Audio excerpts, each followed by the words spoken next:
Hi hello வணக்கம் மக்களே. Big Boss season 9 இன்றைக்கான அடுத்த ப்ரமோ வந்துருச்சு. இந்த ப்ரமோ பார்த்தீங்கன்னா ப்ரமோ 2 அது தான் வந்து ப்ரமோ 3 வந்திருக்கணும். ப்ரமோ 3 வந்துருக்கிறது தான் ப்ரமோ 2 வந்திருக்கும். மாற்றி மாற்றி போட்டிருக்காங்க. என்னென்னு பார்த்தீங்கன்னா திவ்யா, அப்புறம் கம்ருதீன், ரம்யா, பாரு இவங்க 4 பேருக்கான ஒரு ப்ராப்ளம் தான் இந்த இதில் வந்து காட்டியிருக்காங்க.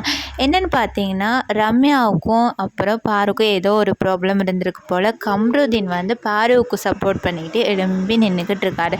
ரம்யா வந்து தலையாக இருக்கிறாங்க. ஓகேவா, அந்த இடத்துல வந்து தலையாக வந்து அவங்க வந்து உட்காருங்க அப்படின்னு சொன்னதை வந்து பொறுத்துக்க முடியாமல் பாரு அண்ட் கம்ருதீன் 2 பேருமே வந்து ரம்யா கிட்ட வந்து சண்டைக்கு வராங்க. எந்த விஷயமா இருந்தாலும் தட்டி கேட்குற பாரு, அதாவது அவங்க வந்து அந்த உமன் கார்டெல்லாம் வந்து தூக்குவாங்கள்ல, அப்படி இருக்க பாரு இந்த விஷயத்தில் எதுக்காக வரலை அப்படிங்கிற ஒரு விஷயத்த தான் வந்து திவ்யா வந்து கேட்டு வந்து அது ஒரு ப்ராப்ளமாக ஆகி அதை வந்து ப்ரமோவாக கொடுத்துருந்தாங்க. ப்ரமோவை பார்த்தீங்கன்னா தெரியும். அப்புறம் ரம்யா, கம்ருதீன் இவங்க 2 பேரும் இந்த வாக்குவாதத்தில் இருக்கிற போது பாரு வந்து கை கட்டி நின்று பார்த்து ரசிச்சுக்கிட்டு இருக்கிறாங்க.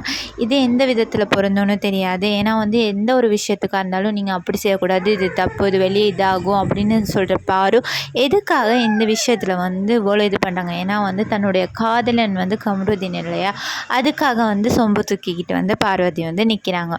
ரம்யா வந்து தலை வந்து என்ன சொன்னாலும் கேட்டு தான் ஆகணும். அது சரியோ பிள்ளையோ வந்து பிக் பாஸ் சொல்லிக்குவார். பட் இவங்க கம்ருதீன் எழும்பி சொல்ல வேண்டிய அவசியமே இல்லை.